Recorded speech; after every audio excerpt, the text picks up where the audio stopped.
से पृष्ठ संख्या 551 अष्टात्रिंशः सर्गः। श्री राम की शक्ति के विषय में अपना अनुभव बताकर मारीच का रावण को उनका अपराध करने से मना करना। आज आज अनंत चतुर्दशी है ना? है। अच्छा, अनंत चतुर्दशी आज। Happy Anant Chaturdashi.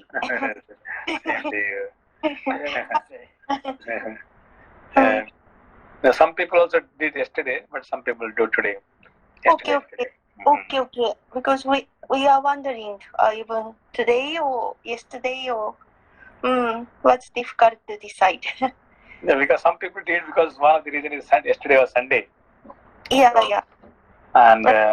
And also you can say the Trayodasi, Chaturdashi on same day. So some people are observing yesterday and some are today. Right. Okay. Tomorrow is Okay. Purnima. Okay. Thank you, Ganesh. Thank you to you all. Okay. Thank you sir. श्लोक संख्या 1। एक समय की बात है कि मैं अपने पराक्रम के अभिमान में आकर पर्वत के समान शरीर धारण किए इस पृथ्वी पर चक्कर लगा रहा था। उस समय मुझमें 1000 हाथियों का बल था। मेरा शरीर नील मेघ के समान काला था। मैंने कानों में पक्के सोने के कुंडल पहन रखे थे। मेरे मस्तक पर किरीट था और हाथ में परिघ। मैं ऋषियों के मांस खाता और समस्त जगत के मन में भय उत्पन्न करता हुआ दंडकारण्य में विचर रहा था। उन दिनों धर्मात्मा महामुनि विश्वामित्र को मुझसे बड़ा भय हो गया था। वे स्वयं राजा दशरथ के पास गए और उनसे इस प्रकार बोले, नरेश्वर, मुझे मारीच नामक राक्षस से घोर भय प्राप्त हुआ है। अगला पृष्ठ 552।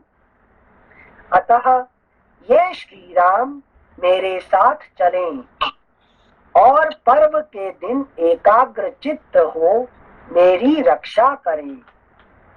मुनि के ऐसा कहने पर उस समय धर्मात्मा राजा दशरथ ने महाभाग महामुनि विश्वामित्र को इस प्रकार उत्तर दिया, मुनि श्रेष्ठ, रघुकुल नंदन राम की अवस्था अभी 12 वर्ष से भी कम है। 12 फुटनोट। यद्यपि बाल कांड के 20वें सर्ग के दूसरे श्लोक में राजा दशरथ ने श्री राम की अवस्था 16 वर्ष से कम 15 वर्ष की बताई थी। तथापि यहाँ मारीच ने रावण के मन में भय उत्पन्न करने के लिए 4 वर्ष कम अवस्था बताई है। जो छोटी अवस्था में इतने महान पराक्रमी थे, वे अब बड़े होने पर ना जाने कैसे होंगे। यह लक्ष्य कराना ही यहाँ मारीच को अभीष्ट है। Footnote ends. मुनि श्रेष्ठ, रघुकुल नंदन राम की अवस्था अभी 12 वर्ष से भी कम है। इन्हें अस्त्र शस्त्रों के चलाने का पूरा अभ्यास भी नहीं है। आप चाहें तो मेरे साथ मेरी सारी सेना वहां चलेगी और मैं चतुरंगिणी सेना के साथ स्वयं ही चलकर आपकी इच्छा के अनुसार उस शत्रु रूप निशाचर का वध करूंगा। चतुरंगिणी वाला ना, चतुरंगिणी।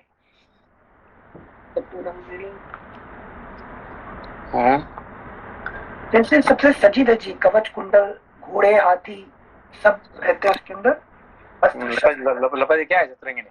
आपने पढ़ाए थे कि ये चतुरंगिणी मतलब कि चतुः प्लस अंगिणी, तो जब जो राजा होते हैं कि जो शासक होते हैं उनके पास 4 तरीका के वो जो सेना रहते हैं, एक होता है कि रथ, दूसरा अश्व, तीसरा हाथी और चौथा पैदल। 2 नंबर में कौन सा आएगा? हाथी, हाथी सेंसी। और तो इसको कहते हैं पदारोही, अश्वारोही, गजारोही, गजारोही, रथारोही। रथारोही, ठीक है ना। तो ये इसको चतुरंगिणी कहते हैं, समझा? अच्छा, जैसे तो मतलब ऊपर सबसे ऊपर वाला रथ हुआ नंबर 1 पे। क्योंकि राजा जो है ना रथ के ऊपर बैठ के आएंगे, राजा जो ये है कि नहीं, क्योंकि उनको चारों तरफ से ये ना लगे, ठीक है ना। ओके, एक बार रथ, हाथी, अश्व और पद, ये बताया ना। अच्छा,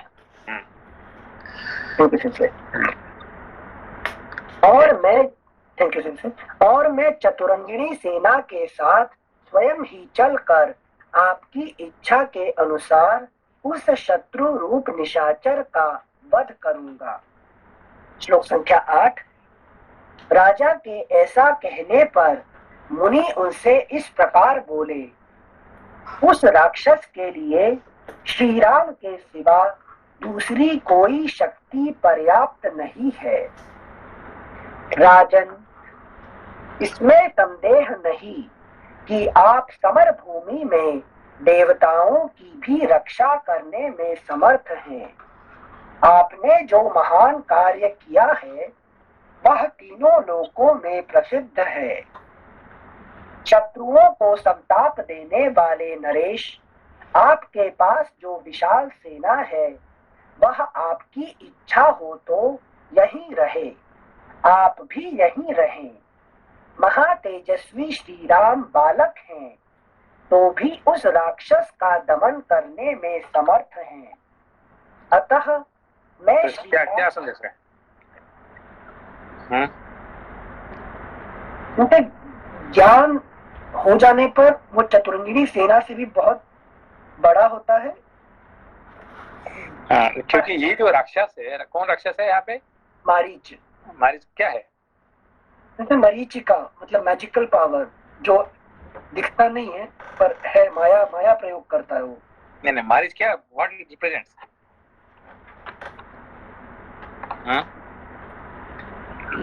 लोभ सेंसे आपने पढ़ा है।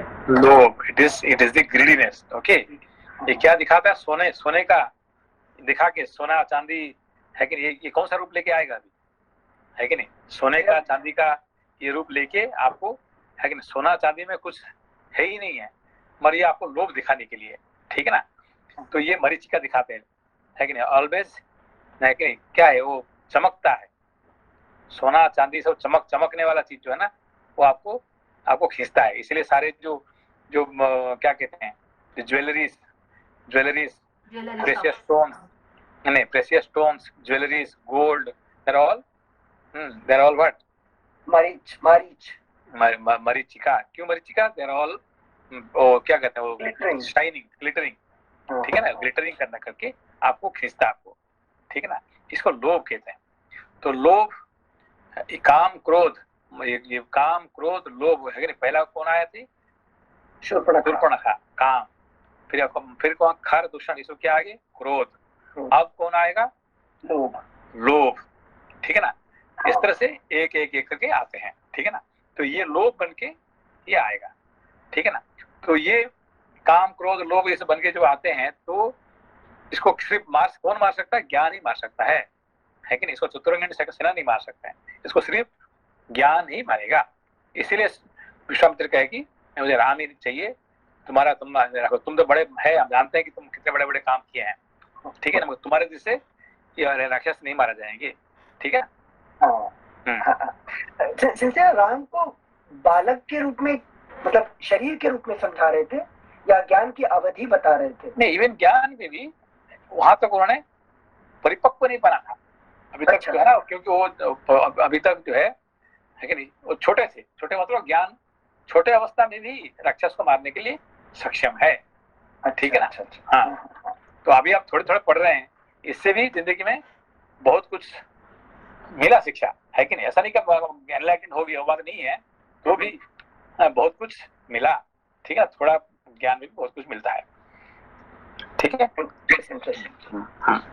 यू सिंसे। दिलशान एक मिनट सेंसी, मेरा थोड़ा जो पिछले वीक में हम पढ़ रहे थे कि शूर्पणखा जो काम क्रोध लोभ मोह मद माश्चर्य, तो उसके लिए समझा रहे थे सेंसी। यहाँ से देखेंगे तो जो काम है तो वो उनका जो नाक काटे कौन, वैराग्य, लक्ष्मण ने नाक काटे थे, और लास्ट का जो माश्चर्य है उसको भी लक्ष्मण ने मारे थे, बीच बात में सबको राम ने मारे हैं।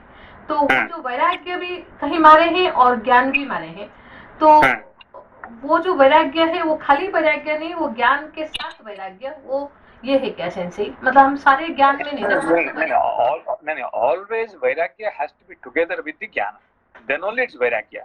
सो without knowledge, without Lakshmana alone is no meaning. Always Lakshmana has to be there together with Ram. Okay. So without knowledge, only the Vairagya is meaningless. Okay. But at the same time, Vairagya sometimes kills whom? Masterya, like jealousy. Jealousy. No, but here also, what happened? Even when marriage comes, okay, when the greediness comes, that time immediately Lakshmana recognizes. Okay, Ram is not recognizing. Lakshmana is recognizing. Okay, that's the point here.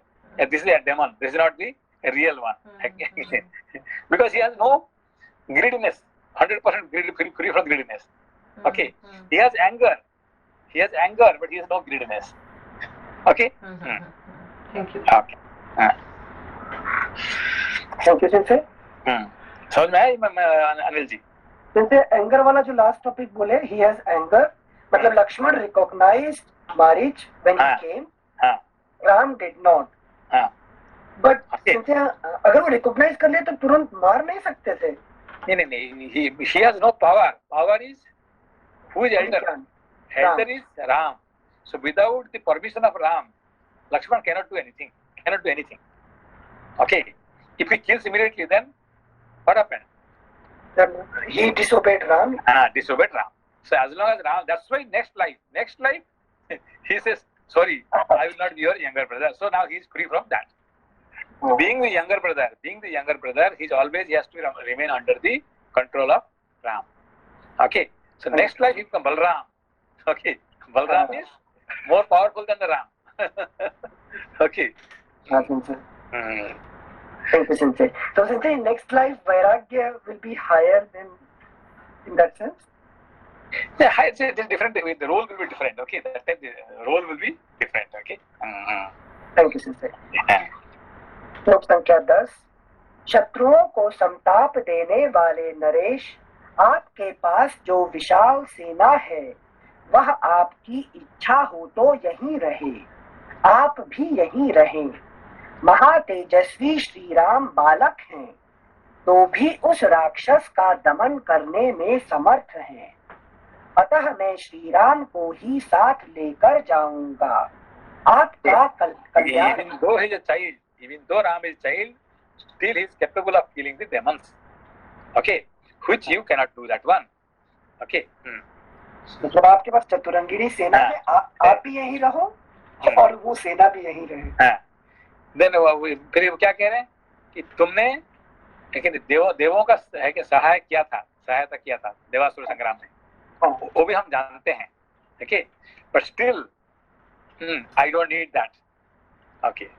अच्छा, because ये आंतरिक शत्रु हैं, उस हिसाब से बाहर के शत्रु तो लड़ लिए थे। नहीं, Lopa ji, what is saying?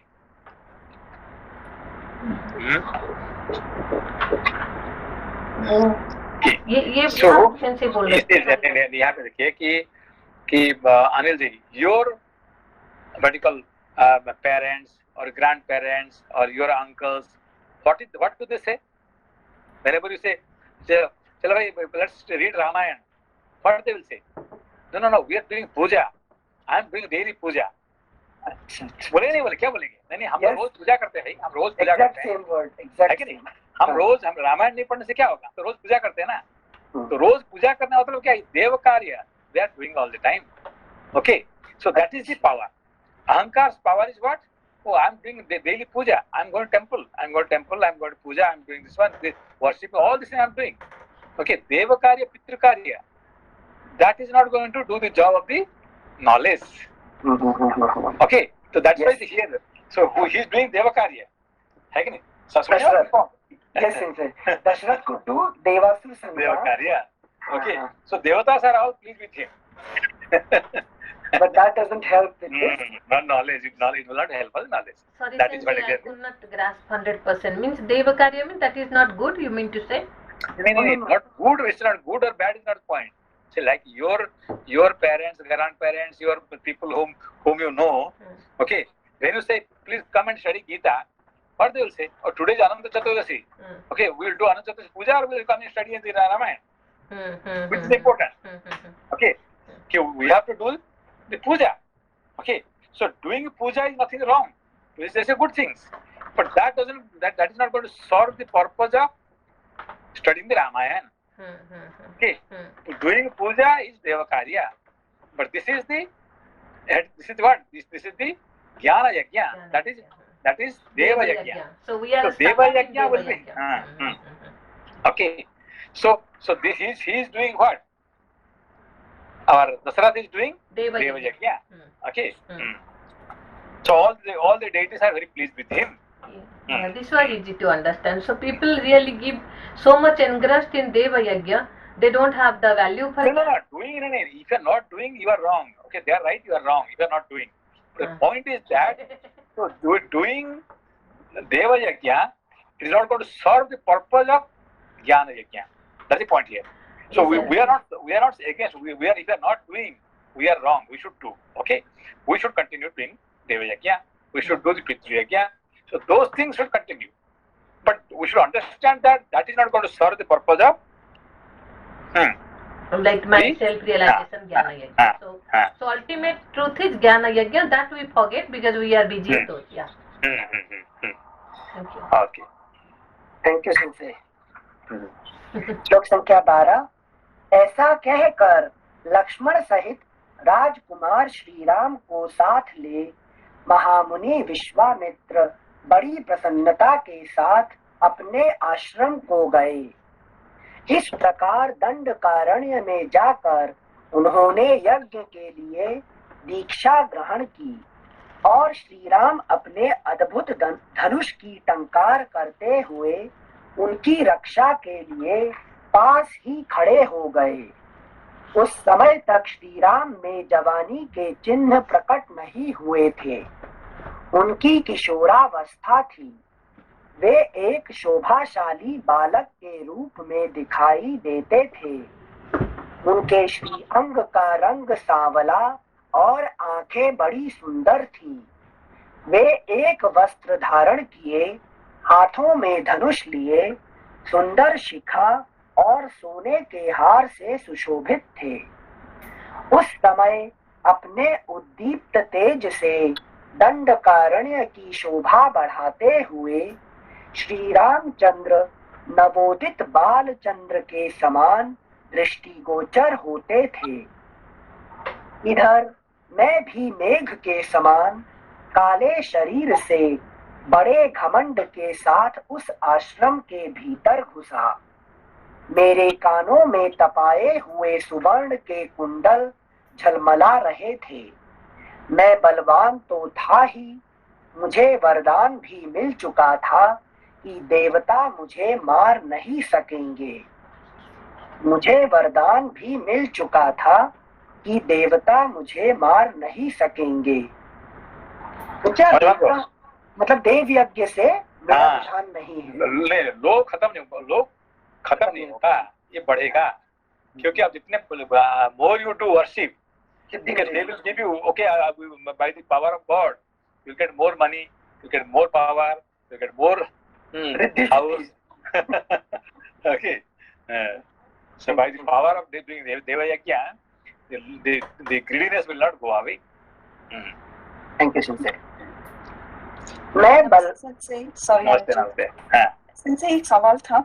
Sense जो ये मतलब जो सिर्फ हरे राम हरे कृष्ण मतलब बजते हैं, तो that is also kind of deva yajna only, right? It is not considered to be a jnana yajna. No, Jnana Yajna means where your knowledge is grown, okay, where you are able to kill all the demons, then only it is a Jnana Yajna. Jnana, when the knowledge develops, that is called Jnana Yajna. Okay. Other than that, by chanting, by worshipping, by all these things, it is, you can do Deva Yajna, you can do something, but it cannot be Jnana Yajna. समझ. Thank you, Sensei. Like we have to control over all the 6 enemies. So you have to continue studying the scriptures. Okay. So without studying the scriptures, there is no other way you can to become. You can kill the animals, the demons. Okay. धन्यवाद Sensei. Thank you sensei. श्लोक संख्या 16. इधर मैं भी मेघ के समान काले शरीर से बड़े घमंड के साथ उस आश्रम के भीतर घुसा. मेरे कानों में तपाए हुए सुवर्ण के कुंडल झलमला रहे थे. मैं बलवान तो था ही, मुझे वरदान भी मिल चुका था कि देवता मुझे मार नहीं सकेंगे. भीतर प्रवेश करते ही श्री रामचंद्र जी की दृष्टि मुझ पर पड़ी. मुझे देखते ही उन्होंने सहसा धनुष उठा लिया और बिना किसी घबराहट के उस पर डोरी चढ़ा दी. मैं मोहवश श्री रामचंद्र जी को यह बालक है ऐसा समझकर उनकी अवहेलना करता हुआ बड़ी तेजी के साथ विश्वामित्र की उस यज्ञ वेदी की ओर दौड़ा. इनसे यहाँ लोभ को मोह हो रहा है कि यह बालक है ऐसा समझकर, ये समझने से नहीं देखिए ये क्या कर रहा है, ये जो मारीच क्या कर रहा है जैसे विश्वामित्र जी को यज्ञ करने से उसमें बाधा दे रहा है. ठीक है ना. वो ऋषियों को खाना क्या कहते हैं, ऋषियों को खाना मांस खाना पसंद. ठीक है ना. तो उसका मतलब लोभ क्या करता है कि it is going and disturbing all this, even the good people, okay, all the people who are coming for the tapas, so they are disturbing them. That is the job of the marriage, that is job of the greediness. Okay.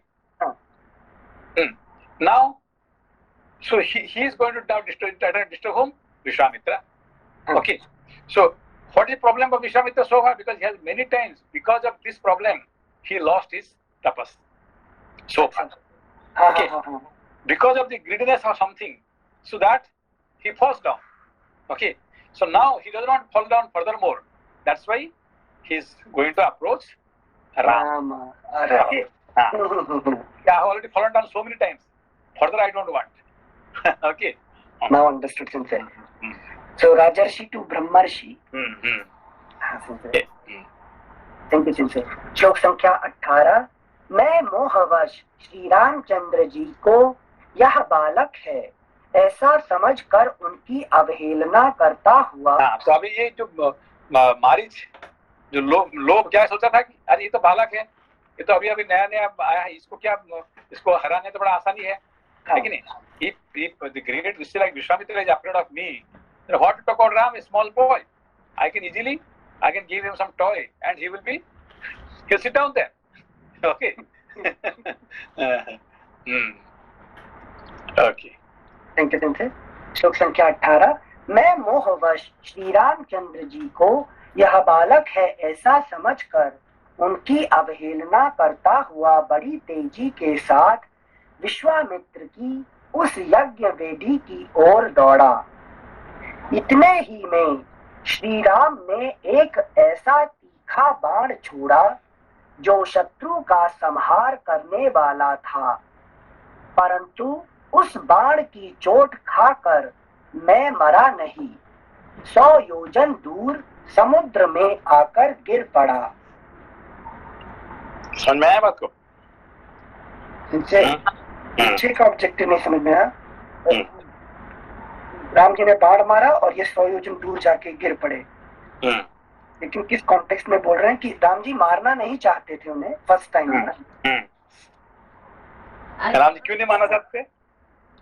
क्योंकि तुमसे लोभ को फिर chance देना चाहते हैं, क्या जड़ से समाप्त करने के लिए एक और चांस देना चाहते हैं। लोपा जी क्या क्यों नहीं मानना चाहते? Yeah, Sensei, in this context, Sensei had taught me long before that love is not like that, like bad or very negative. Because love can be given a chance. So here, what Jnana is doing, that Jnana is giving the lova a chance.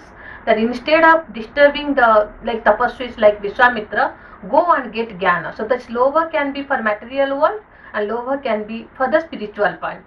So here, Maricha is getting a chance in form of lobha from Rama. This was taught by Sensei long before. See, when you talk about the anger is 100% wrong thing. Okay, so it cannot be given a second chance. It has to be killed only. Okay, you said, okay, no, I will keep anger for no, don't keep anger. Anger is always in first time. It's a problem. Okay, but whereas lobha you can give a chance. What chance? Okay, I have a lobha. I have for the greediness for the money, greediness for the something. But now I can have greediness for the knowledge. Okay, the greediness can be for something spiritual things. Okay, understand point here? Sensei. So that greediness has got a chance. So he did not kill. So he, what he did? He has thrown. 100 योजन. 100 योजन.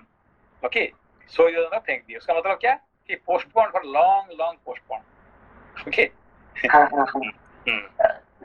Sensei, लोपा जी पूछिए. No, go ahead, Anil sir.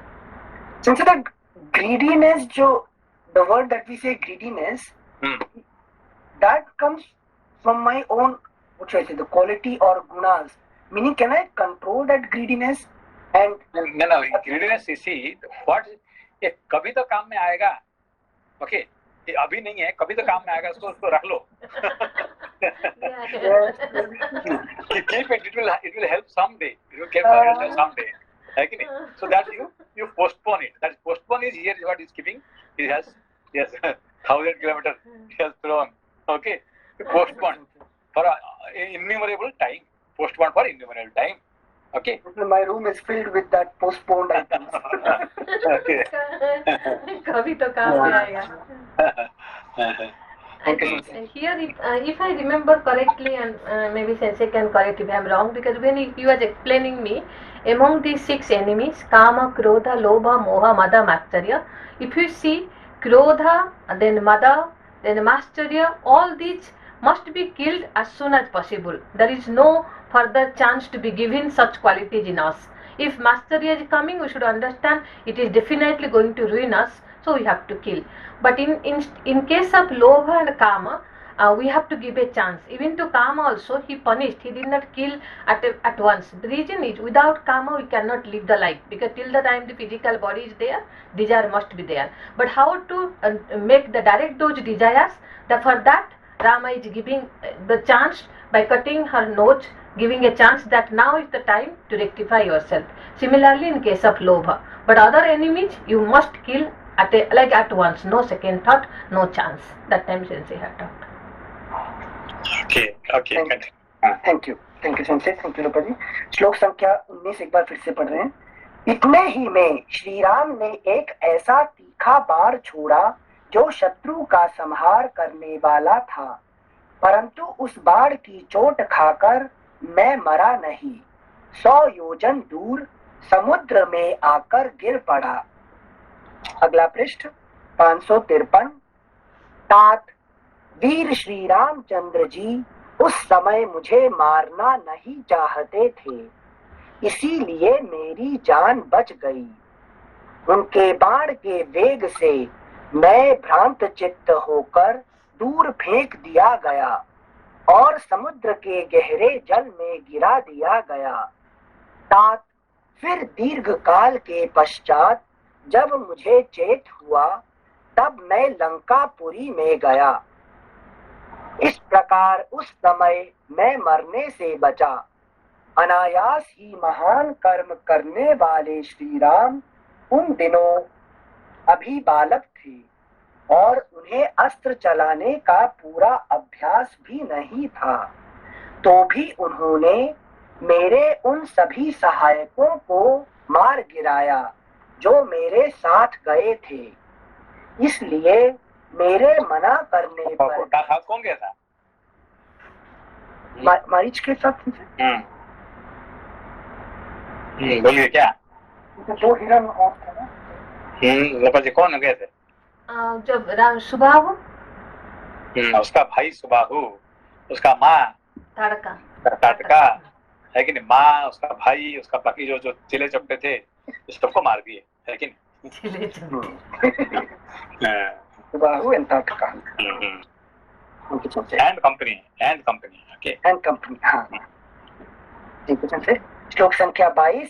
इस प्रकार उस समय मैं मरने से बचा, अनायास ही महान कर्म करने वाले श्री राम उन दिनों अभी बालक थे। अनायास, व्हाट इज अनायास? बताए थे पहले, एफर्टलेसली। आयास, आयास मतलब एफर्ट, ठीक है, अनायास मतलब एफर्टलेसली। थैंक यू से श्लोक संख्या 22। इस प्रकार उस समय मैं मरने से बचा, अनायास हमेशा, because Ramji don't put any effort, no action, without any effort he does it, कर्म नहीं करते। लपा जी क्यों अनायास कहा जाता है? जो एफर्ट होता है कि जब राम जी, बिकॉज द ज्ञान का स्वरूप होता है, बट वो कभी एफर्ट नहीं डालना पड़ता है उसके लिए सेंसे, इसके लिए नहीं, ज्ञान में जब धीरे धीरे आपका आनंद आना लगता है तो फिर आपको एफर्ट डालना पड़ता है। पहले पहले आप जो रामायण पढ़ने आते थे, अरे भाई have to make lots of effort. क्या एफर्ट करते हैं? मेरे ऑफिस को मैं झूठ बोलना पड़ता था, मुझे ये करना पड़ता था, है कि आने के लिए परिवार को कुछ कहना पड़ता था, इसमें you have to make lots of effort, है कि नहीं? पहले पढ़ने के लिए आपको कितने एफर्ट डालना पड़ता था, है कि नहीं? और आजकल क्या हुआ? ये इसको कहते हैं अनायास। आप अभी पढ़ रहे हैं मगर बाकी लोग सबको अनायास नहीं है कि नहीं? कोई किसको नौकरी से, है कि नहीं, झूठ बोलना पड़ता है, किसको ये करना पड़ता है, बहुत सारे कुछ करके एफर्ट डालना पड़ता है, ठीक है ना? यहाँ रामायण पढ़ना ये सबके लिए एफर्टलेस नहीं है, अभी भी एफर्ट करने वाले बहुत है, मगर धीरे धीरे इसमें आनंद लगेगा तो फिर क्या होगा, ये एफर्टलेसली हो जाएगा, ठीक है ना? थैंक यू सिंसे। प्रैक्टिकल एग्जांपल सिंसे। नहीं, पहले आपको सबको एफर्ट डालना पड़ता है भाई, कि कैसे हाउ टू कम करने के लिए, है कि नहीं? तो आप धीरे धीरे जब आपको आनंद लगने लगेगा तो who cares, I don't care anybody, okay. मुझे पहले पढ़ने के लिए घर छोड़ना पड़ता है। हाँ, घर छोड़ना पड़ता है, किसको झूठ बोलना पड़ता है, किसको ये करना पड़ता है, कि बहुत कुछ एफर्ट डालना पड़ता है, इसको आयास डालना पड़ता है, लेकिन अभी अनायास हो गया। थैंक यू सिंसे। श्लोक संख्या 22। इस प्रकार उस समय मैं मरने से बचा, अनायास ही महान कर्म करने वाले श्री राम उन दिनों अभी बालक थे और उन्हें अस्त्र चलाने का पूरा अभ्यास भी नहीं था, तो भी उन्होंने मेरे उन सभी सहायकों को मार गिराया जो मेरे साथ गए थे, इसलिए मेरे मना करने पर भी यदि तुम श्री राम के साथ विरोध करोगे तो शीघ्र ही घोर आपत्ति में पड़ जाओगे और अंत में अपने जीवन से भी हाथ धो बैठोगे। देखो ये बहुत बड़ी इंपॉर्टेंट पॉइंट है कि Maricha is the very first person who totally warned Ravana. Okay, till now nobody ever talked like this. Okay, for the very first time, Marich is the first person who warned, don't do, you will die, the Lanka will be burnt, your family will be died, everybody will be problem because of you. So he's again and again repeating. Okay, this is only Marich, nobody else. Okay. Sorry, how should I understand that? मतलब लोभ को एक बार ज्ञान का अगर चस्का लग जाए, हाँ, तो फिर क्या होगा कि उसका भक्त बन जाता है कि I am greedy for what? I am greedy for the knowledge. Okay, and it gives all the strength to speak all the strength. हाँ, ठीक है। Sensei, my question is little bit different, Sensei. You had taught us one day, like which family or which background I am born, it does not matter because it is based on my prarabdha. But what I want to become, that is in my purushartha. If you see here in case of Maricha, of course he was a demon, he was associated with his mother and brother, so he was doing all the wrong actions. now being associated with Rama, he has already turned like 360 degree, like 180 degree. He has become like a good person now, but still he has to die. So what is the point? I could not understand, Sensei. Why? It's a very easy thing. It's very easy. Okay. What did Rama did to Maricha? He threw him 100 yojana. Why? Because to give him a chance. What chance? To get away from his demoniac quality and to be in. If he wanted to give a chance, he would have kept near him. Okay, यहाँ बैठो. Okay, you study here. Okay, why he has thrown him? Don't know. Don't know. Sensei, to teach him a lesson. Teaching lesson. What kind of lesson he taught him? What did he do? Sensei, What? he got in association of Ravana and committed this blunder. Okay, then what Rama did? Sensei, he hit him with Rambam. No. He sent him to the satsang. What he was doing? यही तो पढ़ रहा था आपने, है कि नहीं? Where Ravana finds him? Ashram. What is explaining? Where Rama sent him? He sent him to the satsang for all the ashram. Okay, that's what his Bhana did. Okay, understand?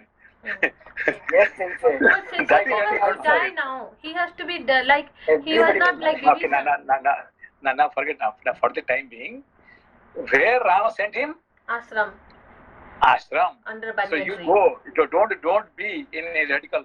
Don't remain in Lanka. Don't remain with Ravana.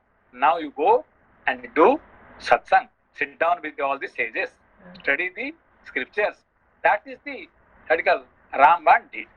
Now understand now? Yes, Sensei. Go to Iriya class. For 1 minute, maybe he would have got diverted, right, Sensei? So Ram gave him an arrow so that he gets into that direction. One arrow of Ram. If he went to satsang to study scriptures daily. Okay, that's what he is doing. That's why he's saying Samudra ka uspar. Samudra ka uspar, not in samsara. He is beyond the samsara. So not in the samsara. That's the point here. Okay, that's what he's beginning. Ravana, where he finds this fellow? In the middle of the ashram. Instead of in front of all the sages. Okay, that's what the first description was. You have forgotten. Thank you, Sensei. Thank you, Sensei. श्लोक संख्या 23.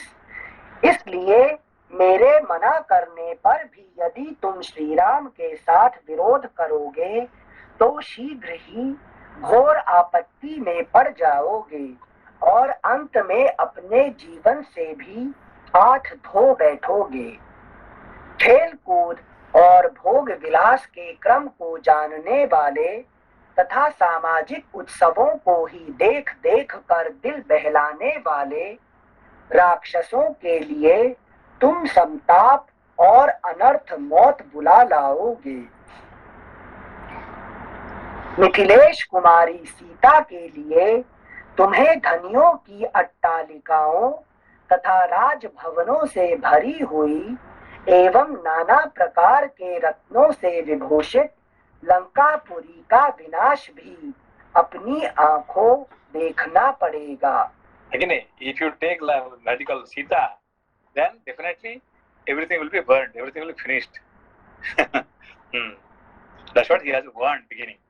Okay, Maris has warned. Okay. Philosophically अगर मतलब इसको सीता मतलब piece को लेके आएंगे, if you grab steal peace, then you will not be in peace. ऐसा समझेंगे?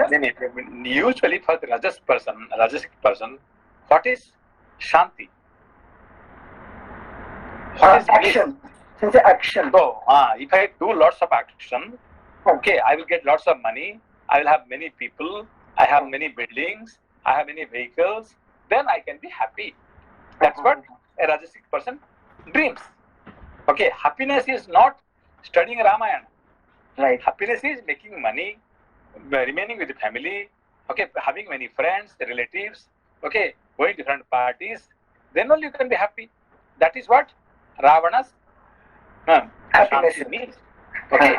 That's what now Maricha after satsang he says, no, that is not, I have already understood. That is not the happiness. Okay, happiness is satsang, happiness is studying scriptures. So that I have already understood. अच्छा thank you सिंसेर। श्लोक संख्या 25। मिथिलेश कुमारी सीता के लिए तुम्हें धनियों की अट्टालिकाओं तथा राजभवनों से भरी हुई एवं नाना प्रकार के रत्नों से विभूषित लंकापुरी का विनाश भी अपनी आंखों देखना पड़ेगा। लेकिन if you want Shanti, if you want real peace, then you have to see this. But ये जो पैलेस, इसको आपको ध्वंस करना पड़ेगा, है कि नहीं? क्योंकि कितना मतलब पर्सनल लेवल पे होता है ना, हाथों में अंगूठी, सोने की चेन, सब छोड़ना पड़ेगा। श्लोक संख्या 26। जो लोग आचार विचार से शुद्ध हैं और पाप या अपराध नहीं करते हैं, वे भी यदि पापियों के संपर्क में चले जाएं, तो दूसरों के पापों से ही नष्ट हो जाते हैं। जैसे सांप वाले सरोवर में निवास करने वाली मछलियां उस सर्प के साथ ही मारी जाती हैं। श्लोक संख्या 27। तुम देखोगे कि जिनके अंग दिव्य चंदन से चर्चित होते थे तथा जो दिव्य आभूषणों से विभूषित रहते थे, वे ही राक्षस तुम्हारे ही अपराध से मारे जाकर पृथ्वी पर पड़े हुए हैं। तुम्हें यह भी दिखाई देगा कि कितने ही निशाचरों की स्त्रियां हर ली गई हैं और कुछ की स्त्रियां साथ हैं तथा वे युद्ध में मरने से बचकर असहाय अवस्था में दसों दिशाओं की ओर भाग रहे हैं। निसंदेह तुम्हारे सामने वह दृश्य भी आएगा कि लंकापुरी पर बाणों का जाल सा बिछ गया है। वह आग की ज्वालाओं से घिर गई है और उसका एक एक घर जलकर भस्म हो गया है। ये हनुमान जी जाके उसको जलाएंगे, है कि नहीं? That already Maharaj knows now. Okay. So he has already told. Okay. Because of satsang, he has already knows the truth. Thank you, Sensei. श्लोक संख्या 30। राजन, पराई स्त्री के संसर्ग से बढ़कर दूसरा कोई महान पाप नहीं है। तुम्हारे अंतःपुर में हजारों युवती स्त्रियां हैं। उन अपनी ही स्त्रियों में अनुराग रखो, अपने कुल की रक्षा करो, राक्षसों के प्राण बचाओ तथा अपनी मान, प्रतिष्ठा, उन्नति, राज्य और प्यारे जीवन को नष्ट ना होने दो। यदि तुम अपनी सुंदरी स्त्रियों तथा मित्रों का सुख अधिक काल तक भोगना चाहते हो, तो श्री राम का अपराध ना करो। मैं तुम्हारा हितैषी सुहृद हूँ। यदि मेरे बारंबार मना करने पर भी तुम हठ पूर्वक सीता का अपहरण करोगे, तो तुम्हारी सारी सेना नष्ट हो जाएगी और तुम श्री राम के बाणों से अपने प्राण गंवाकर बंधु बांधवों के साथ यमलोक की यात्रा करोगे। इस प्रकार श्री वाल्मीकि निर्मित आर्ष रामायण आदि काव्य के अरण्य कांड में 38वां सर्ग पूरा हुआ। मतलब आज तक रावण का जिंदगी में किसने भी ऐसे बात किसने भी नहीं कहा था, ठीक है ना, जो हमारे चर्च कह रहा है। ज्ञान की शक्ति ना, ज्ञान की पावर है। Thank you. अगला पृष्ठ 554। एकोनचत्वारिंशः सर्गः। मारीच का रावण को समझाना। इस प्रकार इस समय तो मैं किसी तरह श्री रामचंद्र जी के हाथ से जीवित बच गया। उसके बाद इन दिनों जो घटना घटित हुई है उसे भी सुन लो। श्री राम ने मेरी वैसी दुर्दशा कर दी थी, तो भी मैं उनके विरोध से बाज नहीं आया। एक दिन मृग रूपधारी 2 राक्षसों के साथ मैं भी मृग का ही रूप धारण करके दंडक वन में गया। मैं महान बलशाली तो था ही, मेरी जीभ आग के समान उद्दीप्त हो रही थी। दाढ़ें भी बहुत बड़ी थीं, सींग तीखे थे और मैं महान मृग के रूप में मांस खाता हुआ दंडकारण्य में विचरने लगा। और मैं महान मृग के रूप में मांस खाता हुआ दंडकारण्य में विचरने लगा। रावण, मैं अत्यंत भयंकर रूप धारण किए अग्निशालाओं में, जलाशयों के घाटों पर तथा देव वृक्षों के नीचे बैठे हुए तपस्वी जनों को तिरस्कृत करता हुआ सब ओर विचरण करने लगा। दंडकारण्य के भीतर यहाँ पे जलोपा जी का प्रश्न था, क्या प्रश्न था कि फिर दोबारा क्यों मारे राम जी? भैया प्रश्न था ना, एक बार तो छोड़ दिए, दोबारा क्यों मारे? मतलब वो अच्छे हो गए तो फिर वही he has to kill because he should। ये यही पे प्रश्न आ रहा है कि लोग को पहले उन्होंने चांस किसी लिए दिए? लोग अभी जो पहले का लोभ था, ये क्या है, रजस के द्वारा प्रभावित था, है कि नहीं? रावण का दास बना था, है कि नहीं? तो अभी जो लोभ है, किसका लोभ है? अभी है सत्व का लोभ। सत्व का लोभ है। और सत्व का लोभ भी नहीं मारोगे तो फिर क्या होगा? आप मुक्ति नहीं पाओगे, है कि नहीं? हाँ समझ में? अभी तक जो मारी है, अभी जो है क्या, राम भक्त है, महान भक्त है कि नहीं? तो मगर ये सत्व में ही रह रहे हैं अभी। जब तक सत्व को कंट्रोल नहीं करोगे तो फिर आप मुक्ति नहीं पा पाओगे, ठीक है ना? इसलिए उसको मारना पड़ा उसको। अच्छा, yes, since I understood means the sattva lobha also is not good, you mean to say? हाँ, क्योंकि अभी क्या है कि मुझे ज्यादा ज्ञान के प्रति ज्यादा लोभ हो गया, है कि नहीं? तो इसलिए इतने ज्ञान में मुझे आनंद लगा, तो मैं और दोबारा मैं और एक बार जन्म लेना चाहता, है कि नहीं? और ठाकुर ने क्या बोले, मुझे और एक बार जन्म लेना पड़ेगा मुझे। क्यों? ज्ञान मुझे इतना अच्छा लगता है। तो ज्ञानी क्या करता है कि इतने ज्ञान से इतने उसको मजा आने लगता है कि वो फिर दोबारा फिर जन्म लेना चाहता है, ठीक है ना? तो वो भी सही नहीं है, ठीक है ना? जिनसे आप पहले बताए थे कि सत्व की सीढ़ी, सत्व अपने आप छूटेगा, मतलब नहीं, अपने आप नहीं छूटेगा। नहीं, अपने आप नहीं छूटेगा। ये तो बहुत महान प्रबल है। आपने लोहे का लोभ छोड़ सकते हैं, ठीक है ना? ये 1 मिनट छोड़ देंगे, है कि नहीं? सिल्वर का भी लोभ छोड़ सकते हैं, वो सोने का लोभ कभी नहीं छोड़ सकते हैं। ये हमेशा के लिए रहेगा। अच्छा, जैसे ज्ञान से ग्रंथि अपने आप खुलेगी और सत्व वो अपने आप क्या खुल जाएगा या गिर जाएगा? नहीं, आपने गलत समझ रहे। ज्ञान और सत्व ये 2 अलग चीज है, ठीक है ना? नॉलेज एंड विजडम, है कि नहीं? ज्ञान, अभी जो आप कह रहे हैं नॉलेज, नॉलेज कभी बंद नहीं होगा। अब एक के बाद दूसरा आप पढ़ते जाएंगे, है कि नहीं? मगर wisdom is different from the knowledge, ठीक है ना? हाँ, समझ गए सिंसे। मतलब सिंसे एक जो इंटरेस्ट आने लगा कि स्क्रिप्चर पढ़ के that is still knowledge, higher knowledge. हाँ, अच्छा, ठीक है ना? Thank you सिंसे।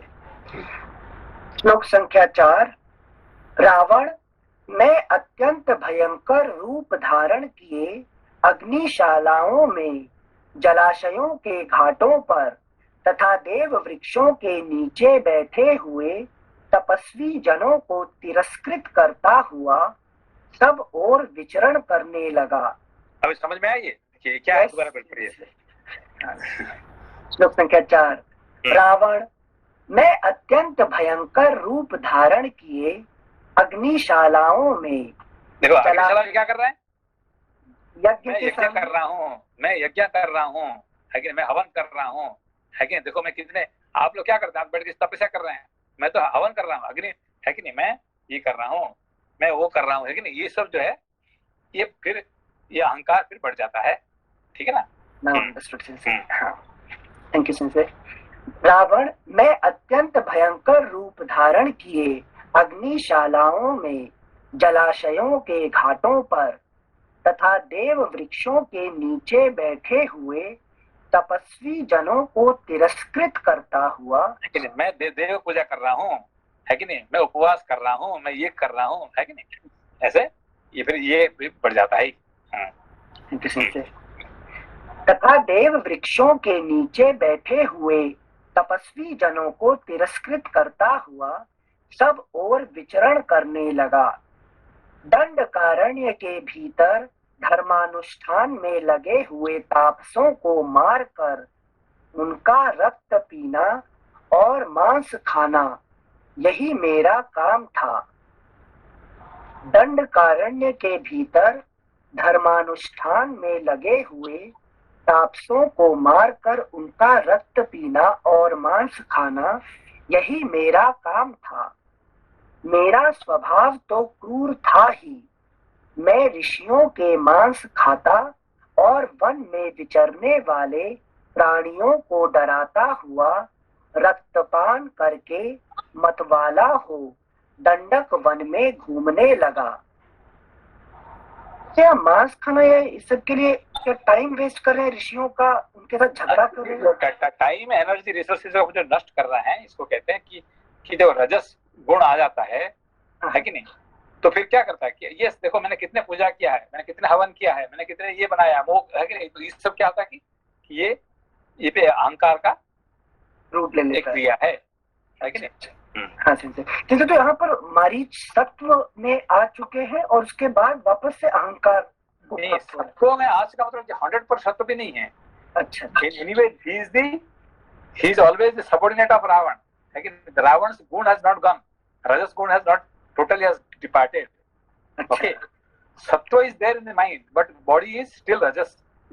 Now okay, I have to do something, है कि नहीं। अच्छा, मतलब प्राइमरी सत्व ऐसा नहीं हो गया है, रजस है भी। श्लोक संख्या 6।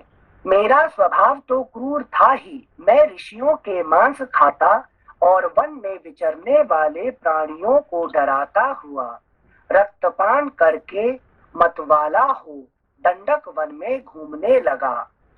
इस प्रकार उस समय दंडकारण्य में विचरता हुआ धर्म को कलंकित करने वाला मैं मारीच, तापस धर्म का आश्रय लेने वाले श्री राम, विदेह नंदिनी महाभागा सीता तथा मिताहारी तपस्वी के रूप में समस्त प्राणियों के हित में तत्पर रहने वाले महारथी लक्ष्मण के पास जा पहुंचा। सबसे ज्यादा किसको प्रेज किया? लक्ष्मण को। लक्ष्मण को, है कि नहीं, क्योंकि लोग डरता है तो सीता से डरता है, राम से सीता से नहीं है कि नहीं। जैसे ज्ञान तो एक बार छोड़ देगा, छोड़ेगा नहीं, पकड़ेगा तो उसको मारेगा, है कि नहीं। श्लोक संख्या 9। वन में आए हुए, इसीलिए आखिरी नाम किसका नाम लेता है? राम का नहीं मरने के समय पे किसको नाम लेता है? हाँ, लक्ष्मण से बोलता है। हाँ, हमें वो मारीच जो है राम का नाम लेके नहीं मरेगा, वो लक्ष्मण का नाम लेके मरेगा। है कि मरने से पहले हाय राम नहीं बोलता है, हाय लक्ष्मण, है कि नहीं।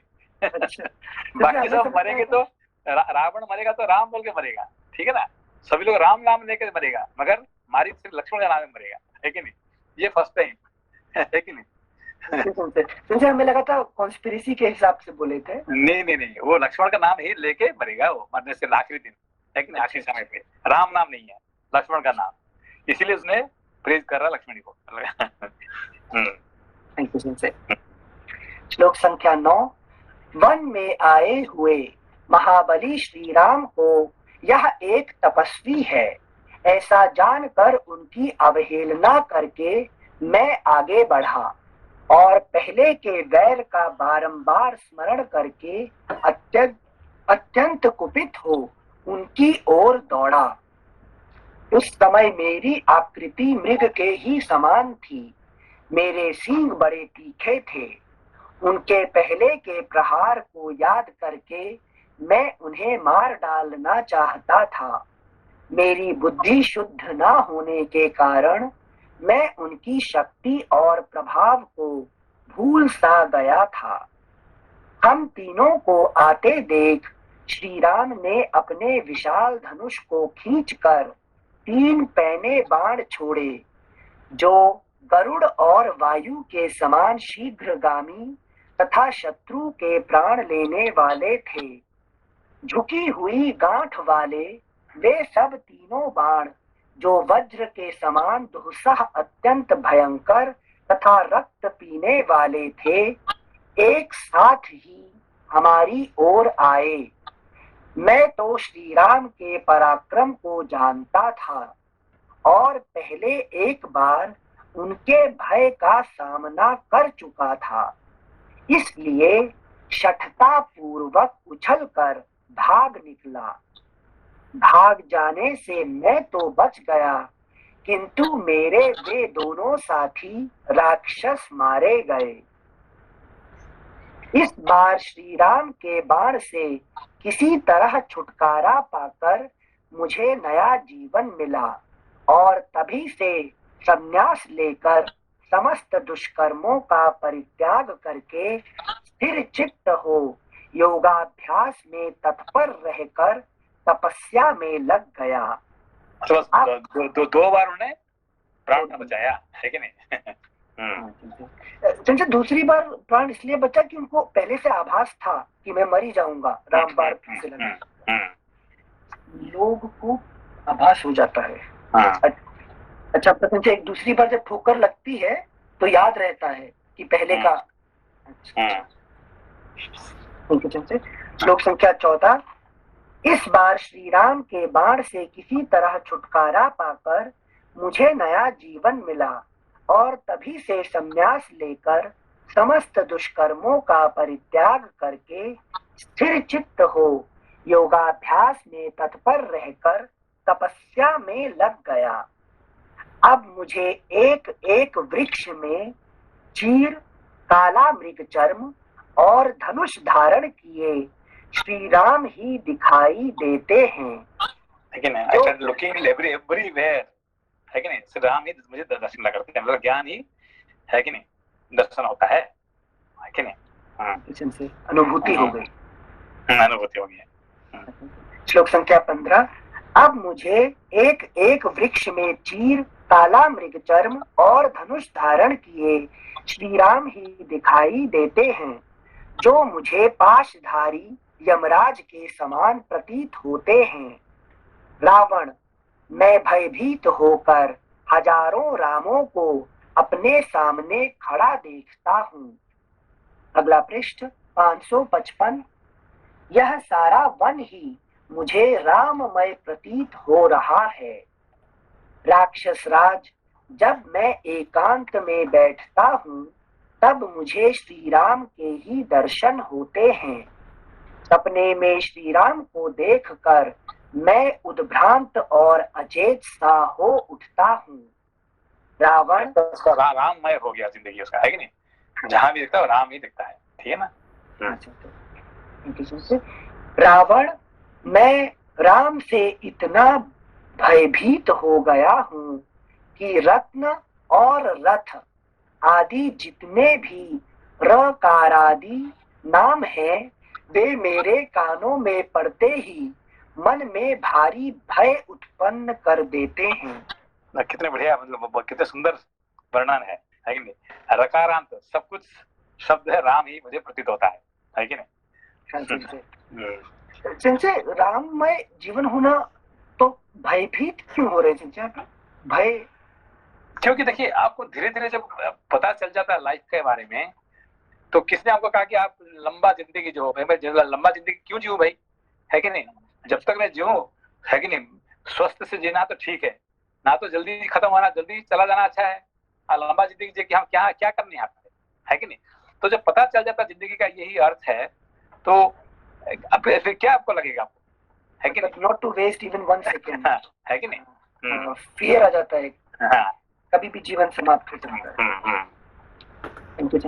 श्लोक संख्या 18। रावण, मैं राम से इतना भयभीत हो गया हूँ कि रत्न और रथ आदि जितने भी रकारादि नाम हैं, वे मेरे कानों में पड़ते ही मन में भारी भय उत्पन्न कर देते हैं। मैं उनके प्रभाव को अच्छी तरह जानता हूँ, इसीलिए कहता हूँ कि श्री राम के साथ तुम्हारा युद्ध करना कदापि उचित नहीं है। रघुकुल नंदन श्री राम राजा बलि अथवा नमुची का भी वध कर सकते हैं।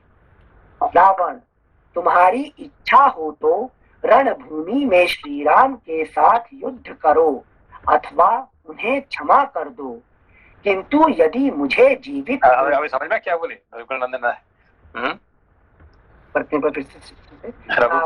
रघुकुल नंदन तुम्हारी इच्छा हो श्री राम राजा बलि अथवा नमुची का भी वध कर सकते हैं। मतलब क्या है, वो चाहते तो बलि को वध कर सकते हैं पर वध नहीं किए, उन्होंने इंद्र बना दिए, है कि नहीं? उसको इंद्र बनाने के लिए प्रतिज्ञा कर दिए। वो चाहते तो मान नहीं सकते थे क्या वहां पे, है कि नहीं? उसको उसका सर पे पैर रख के उसको खत्म कर सकते थे, मगर वो नहीं किए हैं, है कि नहीं? श्लोक संख्या 20। रावण, तुम्हारी इच्छा हो तो रणभूमि में श्री राम के साथ युद्ध करो अथवा उन्हें क्षमा कर दो, किंतु यदि मुझे जीवित देखना चाहते हो तो मेरे सामने श्री राम की चर्चा ना करो। कितनी सुंदर की बात कर रहे हैं कि नहीं? लोक में बहुत से साधु पुरुष जो योग युक्त होकर केवल धर्म के ही अनुष्ठान में लगे रहते थे, दूसरों के अपराध से ही परिकरों सहित नष्ट हो गए। निशाचर, मैं भी किसी तरह दूसरों के अपराध से नष्ट हो सकता हूँ, अतः तुम्हें जो उचित जान पड़े वह करो। मैं इस कार्य में तुम्हारा साथ नहीं दे सकता, क्योंकि श्री रामचंद्र जी बड़े तेजस्वी, महान आत्मबल से संपन्न तथा अधिक बलशाली हैं। वे समस्त राक्षस जगत का भी संहार कर सकते हैं। यदि शूर्पणखा का बदला लेने के लिए जन स्थान निवासी खर पहले श्री राम पर चढ़ाई करने के लिए गया और अनायास ही महान कर्म करने वाले श्री राम के हाथ से मारा गया, तो तुम ही ठीक ठीक बताओ, इसमें श्री राम का क्या अपराध है? तुम मेरे बंधु हो, मैं तुम्हारा हित करने की इच्छा से ही ये बातें कह रहा हूँ।